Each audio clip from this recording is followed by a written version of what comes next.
মার্কিন যুক্তরাষ্ট্রের স্থানীয় সময় 9 জুলাই শেষ হচ্ছে মার্কিন প্রেসিডেন্ট ডোনাল্ড ট্রাম্প ঘোষিত 90 দিনের শুল্ক বিরতির মেয়াদ।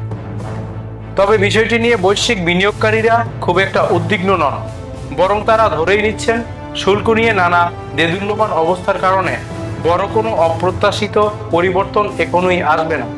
ফলে বিশ্ববাজারে এর প্রভাব তুলনামূলকভাবে খুবই সীমিত দেখা যাচ্ছে বলে জানিয়েছে বিশ্লেষকরা।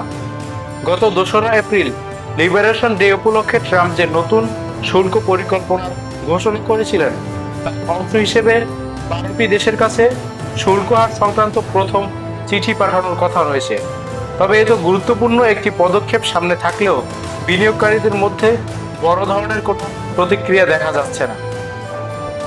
দেশটির বিনিয়োগ প্রতিষ্ঠান নিউবার্গার বেরম্যানের সহপ্রধান বিনিয়োগ কর্মকর্তা জেফ ব্লেজেক বলেন, বিশ্ববাজার এখন শুল্ক সংক্রান্ত খবর নিয়ে আর তেমন উদ্বিগ্ন নয়, বরং বাজার অনেকটাই আত্মবিশ্বাসী ও স্থির অবস্থায় রয়েছে।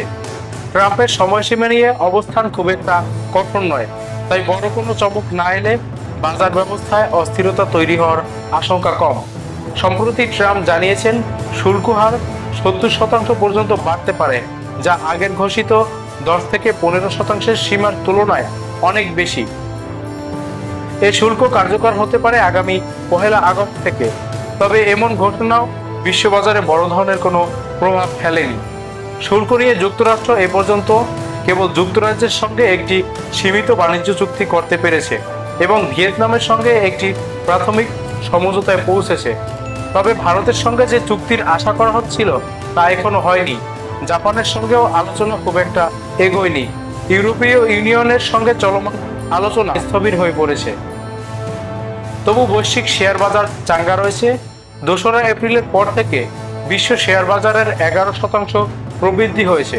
শুরুর দিকে 3 কার্যদিবসে বাজার 14% পড়ে গেলেও পরবর্তী সময়ে 24% ঘুরে দাঁড়িয়েছে।